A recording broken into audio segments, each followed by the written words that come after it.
So, today I wanted to talk about a Yu Gi Oh topic that I'm sure will be a little bit contentious or difficult for some people, but I do think it's very important to talk about. And that is around the idea of victim mentalities for competitive Yu Gi Oh players. So, a little bit of background on this before we get into it. I have been going to regionals again over the last 6, 7 months or so. I had taken a pretty long break from really competing in Yu Gi Oh! Very much, but I have been enjoying it, and I've done it for a few reasons. Mostly just because, it is fun to compete, challenge myself. That's great and all. But also, it lets me just see the community firsthand. I get to meet a lot of fans, which has been nice. I get to sort of see all the new cards in action, see what the trends and the culture is like. I think it helps me not just be like a content creator who's like only talking from behind a screen and is sort of disconnected from the actual subject matter. Like, I want to really get my hands dirty and like play the Yu-Gi-Oh, right? So I've been going to different regionals. Shout outs to the people that I met there. But the thing that I've noticed a lot is a sort of sense of victim mentality in a lot of players, and I think that it can sometimes obstruct people from improving at the game and getting better results that they do clearly want. So, before we get into these examples and sort of the actionable things I think you can do to improve them, I do want to set up a few, like, I guess, disclaimers, silver linings, whatever you want to call them. First of all, this is a video that is mostly aimed at people who are trying to compete in Yu-Gi-Oh! Regularly competing. That's to say, going to regionals and entering, you're playtesting, you're building a deck that might be really expensive, and you want to get better results. You want to finally get that invite, maybe finally get that top or that win. So this isn't really like, aimed at somebody who's just like playing super casually, kitchen table Yu-Gi-Oh with your friends, alt formats, whatever you want to call casual play. This isn't really targeted towards that. The second thing I wanted to say is that before I get into all of this, Yu-Gi-Oh is a hard game. I don't just mean that it's like hard to learn or like, doesn't have entry products. I talk about that a lot, but I'm talking about like competing in Yu-Gi-Oh is difficult. There are a lot of factors and things at play. There's so much that goes into preparation. It is such a very fast-paced, like high-octane game. The margin of error is very small. There are a lot of matchups. There are a lot of interactions. It is tough, and that's outside of whatever money it takes to buy the deck, the time traveled to like get to the place, eating and like, sleeping and stuff before the event. It's a tough game. Like genuinely, it is a hard game. But yeah. So just keep those things in mind as I talk about this. This is for people who are like taking on that challenge and want to get better. So when I see all of this happening, like, I'll be walking around, the rounds have just ended. I overhear conversations, and you'll hear people, saying things like, oh, I lost just because of this, I lost because of that. And I think that, first of all, it's kind of a sense of pride, face saving, right? Like, it's tough to admit that you lost because of maybe something that you did or did not do. But I think that the sooner that you get rid of that mentality, the better off you will be, and the sooner that you can start to get better results. Some of the common things that I hear. My opponent slow played me. This is a very common one. I've heard this for years and years and years in Yu-Gi-Oh! I have been going to regionals for like, oh man, it's been way too long now, almost 20 years now. And I've always heard this one, right? My opponent slow played me. They, kept like looking at the graveyard for 5 minutes and kept just shuffling their hand and asked me what stuff did. And they sat there and they read the cards and blah, blah, blah, blah, blah. And to be clear, slow play is a real thing. It is something that happens, and it is something that people will try to do. But my response to people that say, like, oh, my opponent slow played me and that's why I lost, is why didn't you say something earlier, right? Like, slow play is kind of one of those things where you have to sort of establish a pace early on. You have to sort of like take the initiative when it comes to advocating in these situations, right? So a lot of people will view slow play as something that happens in the last few minutes of the round, right? Like, oh, there were only like 5 minutes left, and that's when he started like looking through his grave a bunch and like slow playing me. But the truth is, I would argue that slow play is something that happens from the very first second of the round. It's important to make sure that you arrive at the table on time. It's important to make sure that you are, cutting your deck quickly, offering dice quickly so that the game can start, and making sure that your opponent does so too. If you think they're taking too long to shuffle their deck, that's the first moment that you can start to say something. And, this isn't something where you have to immediately even call a judge. I think that context obviously matters. Sometimes people are going to need to read your cards, or they will need to take a moment to think about things. And it's important to, offer some grace in that regard, but you can gently nudge the opponent to, carry on with something, right? Like, if they're taking too long to make a play, you can just ask them, so do you have anything, or can I continue? And I think that there are ways to do that politely. It doesn't have to be like a very rude thing. But if you notice it happening a second time, then that's when you have to get a little bit more firm about it. And at that point, you let them know that if this continues, you will call a judge. Because calling a judge is important. The judges are there for a reason. I think that this is something that there's a bit of a stigma around calling judges. People sort of seem to think that calling a judge means like, oh, like it's disrespectful to my opponent. They're gonna get mad at me, and like maybe they will, but again, that isn't like actually your problem. If judges are there for a reason, right? Like that's how you kind of deal with these slow play issues. Another thing too is like, are you letting your opponent take plays back? Because this is a tournament, right? Like this is a regional or YCS or something like that. And, you've paid money to be here. This is supposed to be a serious event. People are taking this seriously. So, your opponent shouldn't be taking plays back. That's maybe something that you can do at the kitchen table or perhaps at locals, but not at a regional. So, why didn't you say something earlier? Why didn't you call a judge? Why are you letting your opponent take back plays? And, why are you only recognizing slow play after the fact? I sort of find myself thinking that people like to tell themselves that the only reason that they lost was because their opponent slow played them. But again, my counter argument to that is oftentimes, why did you let them slow play you? Slow play is illegal. So if you went through a 50-minute round and never said a word about it, but you kind of like, went outside to tell your friends after the round that you definitely know that they slow played you, then like, where's your accountability there? Okay. The second thing that's sort of related is about getting double losses. I know a lot of people do not like the new 50-minute time rules with a double loss for both players.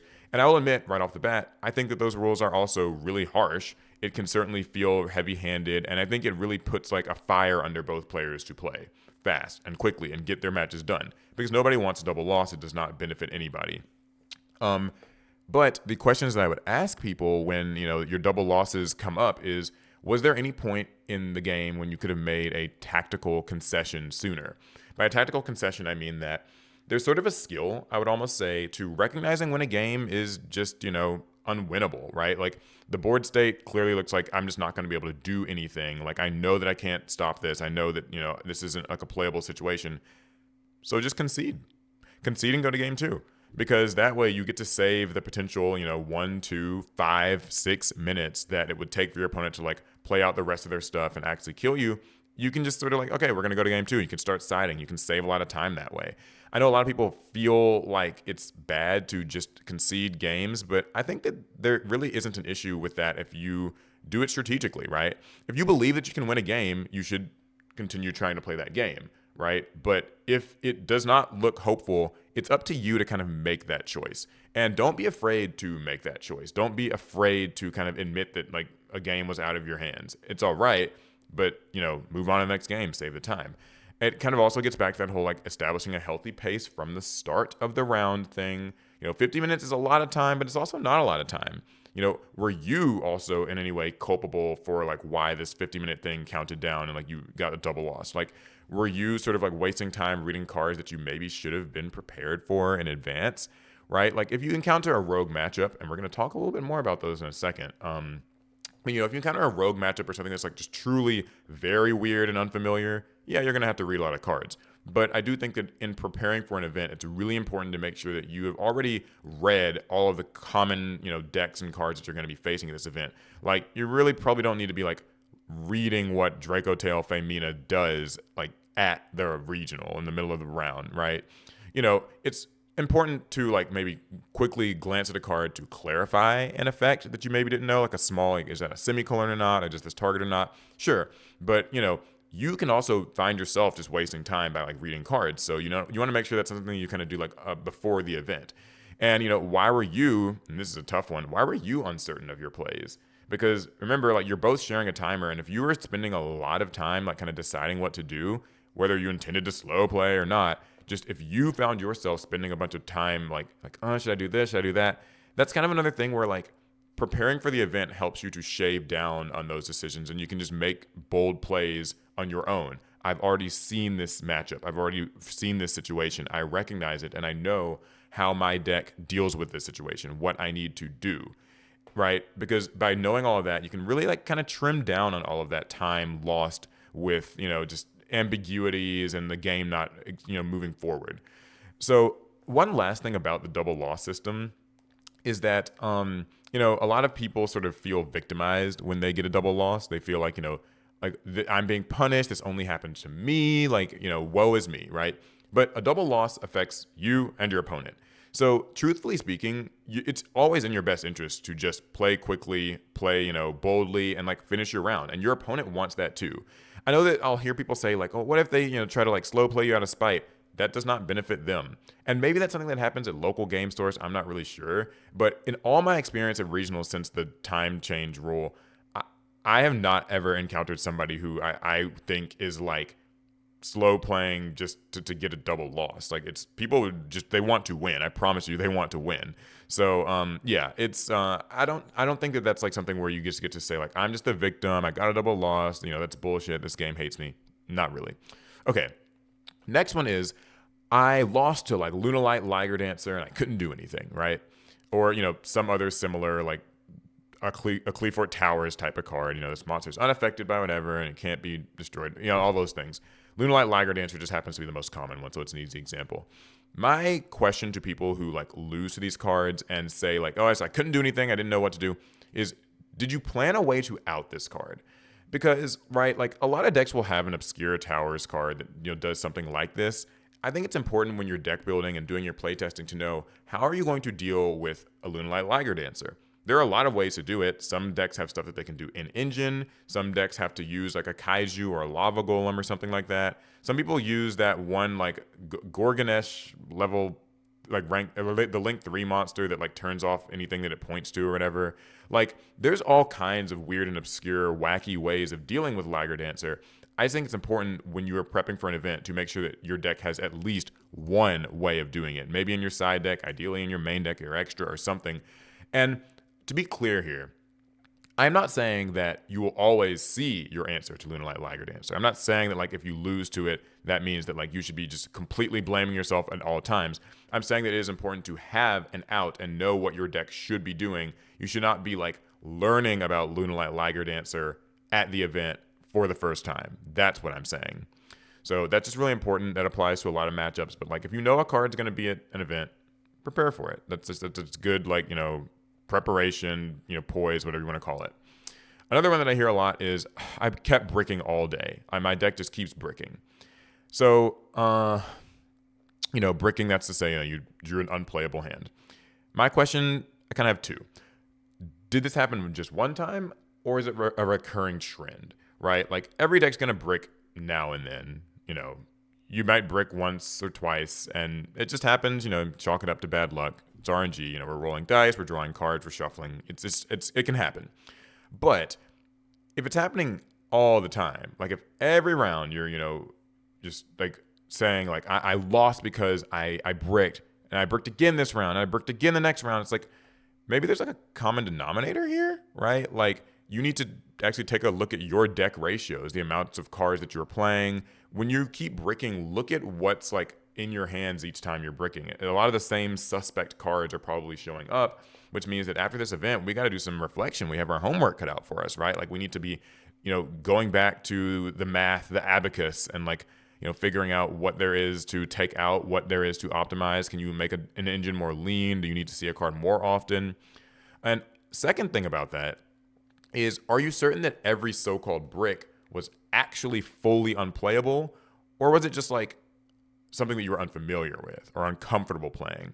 Because there are times when your hand is just truly like, there's nothing you can do, right? Happens. But there are also times when the thing that you can do isn't always immediately visible, and it might even be like risky to do. For instance, I play Rescue Ace, and sometimes I get like really bad hands and sucks, especially when you draw like a lot of the Rescue Ace spells and traps. I accept when playing Rescue Ace that that's just going to happen, and some of those hands are actually not playable.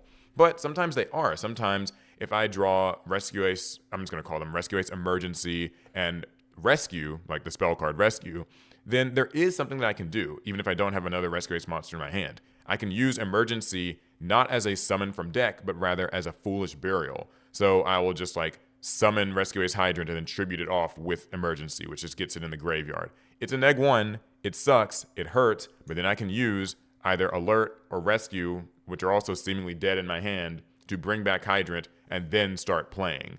And so in those situations, I can at least get my plays going. Again, sucks. It's not fun. It's not how I would ideally start. But you need to remember that like not all of your hands are going to be like the perfect combo that you rehearsed from the spreadsheet. Sometimes they're going to be weird, and you just got to like figure out how to kind of like make it work. Life gives you lemons, make lemonade, so on and so forth. So that's something that I think you can really get a lot of value of from playtesting. Because, like I said earlier, it's good to maybe know when to like just make a tactical concession, right? Your hand's a complete brick and you are absolutely certain that it is, then yeah, you can just scoop, save yourself the time, right? You might not hit the time limit as quickly. But if you are telling people that like you've been bricking all day and like you bricked like, let's say like, once each round, it's like a 7-8 round regional. I bricked every single round. That's 7 times your deck bricked. I would hazard a guess that like, I don't think all 7 of those bricks were truly like hopeless, could not do anything. Maybe most of them were, but probably not all of them. So, look critically at that. Think about it.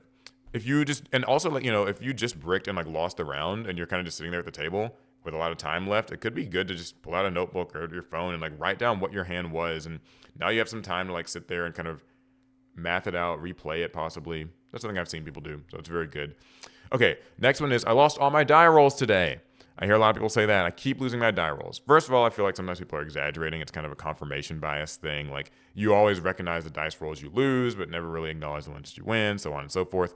But what's really important here is that we know going second in Yu-Gi-Oh sucks, right? Like in general, you want to go first, do all your stuff, and then going second is really hard because you got to try to break a board and it's tough. We know this.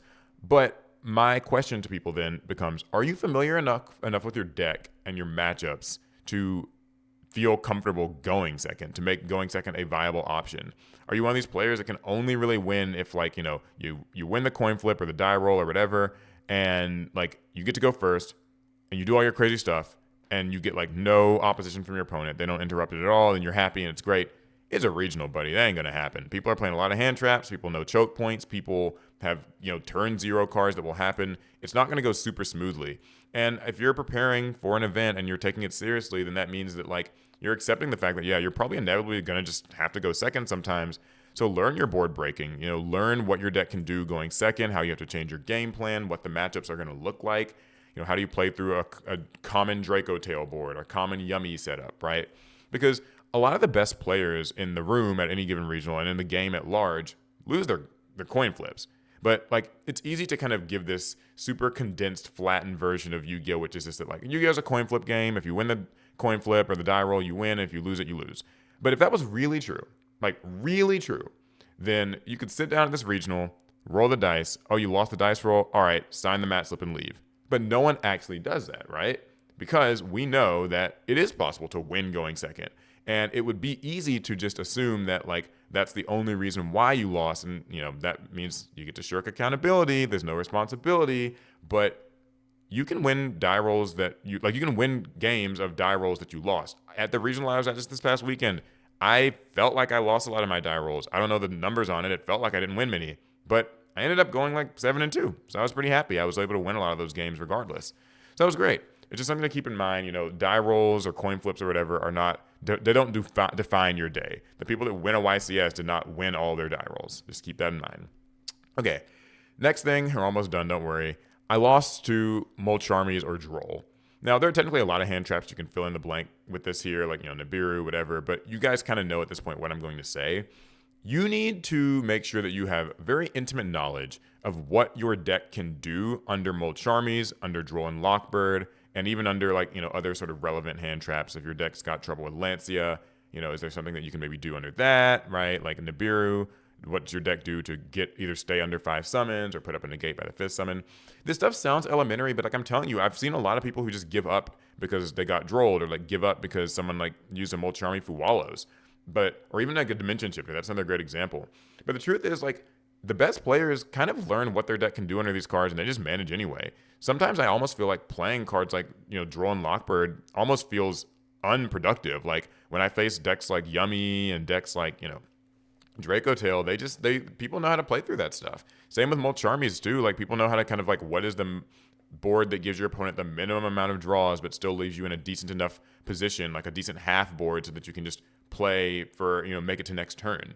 Like, you should not be automatically throwing in the towel and feeling completely hopeless against these commonly played cards, right?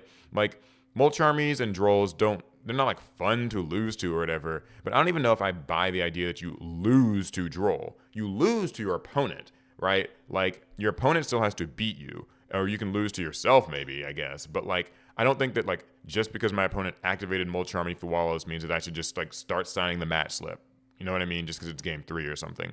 I think that you need to. It's in your best interest to learn what your deck can do underneath these cards and like learn that, play that. It's just really as simple as that.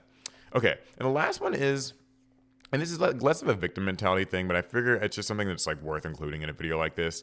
People who are like, I went X3, I'm dropping. Now, I understand that sometimes you don't really even have a say in it. Maybe you came with a group and they're all leaving, and so you just gotta go. But I think that if you find yourself losing to rogue decks at events, because that's something that I hear a lot of people say, like, oh my god, I faced some bullshit, I didn't know what it did, right? Like you were expecting to play a bunch of Draco Tail and Vanquish Soul Canine and Yummy or whatever, and you ended up having to deal with weird Kuel Tune, Magnet Warrior, and some other random deck instead, then it can actually kind of be in your best interest to just stick it out, right? Like you think about it. You woke up early, you drove 2-3 hours to this event, you paid $25. You've committed your Saturday to this. It's a serious event, so why not use that opportunity to just play the middling tables and like face the weird stuff? Get that experience in a real life in-person tournament setting that you might not be able to get at locals or necessarily emulate on like, Dueling Book or Wygo Omega, Wygo Pro, whatever. I find that it's pretty good. And plus like the pressure's off at that point.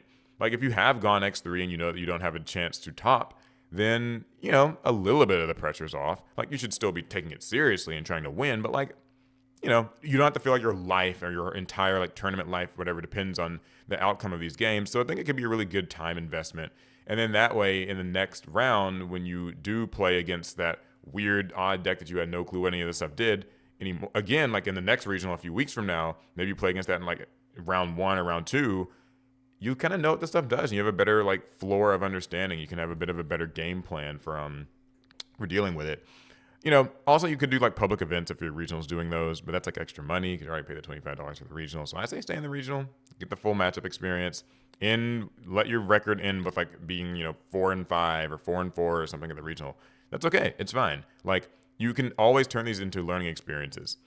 So yeah, that's pretty much everything I had to say in this video. It kind of went on a bit long, I know, but I just feel like this stuff is really important, and I just hear so many players, like I know that it is tempting to want to like save face, right? Just in some way, these losses were not my fault. It was out of my control. This game's just bullshit. Like I was hard done by. I got screwed somehow. But like, you gotta dead that. You have to be more thoughtful about things than that. You have to reflect. You've got to see what you could have done better. There was a player that I played against this past weekend who, it was a Malice player, and we had a pretty like close game 2 that I ended up winning. But I think he figured, it was like, oh, this is because like I misplayed at this point in the combo. And even though like I had already gotten up and left, as I kind of like glanced back, he was resetting up that game board, like the combo, so the way the board was, like it reset up his combo and did it different ways to try to like isolate where it was that he lost. I've had trips back with friends after regionals where it's like, I lost this round because like, I wasn't familiar with this matchup, or I should have scooped sooner. Like I should have scooped game 2 sooner, so I could have gotten to game 3 and I wouldn't have had to go to time. It's okay to admit that stuff. Like I know a lot of people put like their identity and reputation and self-worth on like the idea that, they do really well at Yu-Gi-Oh all the time, and the only time that they lose is because, their opponent screwed them and slow played them, or like they just bricked or whatever. It's like, get rid of all that. Like ego death is fine. It's a good thing even. Like, you were here to get better at Yu-Gi-Oh, and so yeah. That's all I got to say. I've gone on long enough with this. I just think that this is something that I see a lot. Feel free to share in the comments, other similar things that you see and how you approach dealing with regionals, dealing with results. A couple of last little quick things that I should probably mention too. I'm not saying that venting is bad. I think a lot of people will hear me say this and think like, well, it's okay to like vent. Yeah, I'm saying like venting is fine, right? Like you can be upset that you lost. That's normal. Losing is normal. Being upset about losing is normal. But I think that you still have to take that necessary third step of like, okay, what am I going to do from here? How can I take this experience and like, make sure it doesn't happen next time, or at least mitigate the chances of it happening next time, or having like an answer potentially.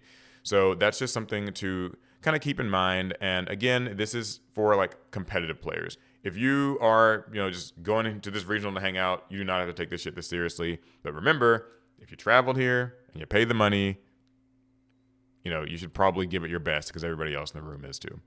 All right, it's going to be it. I'll see you guys in the next one. Pass turn.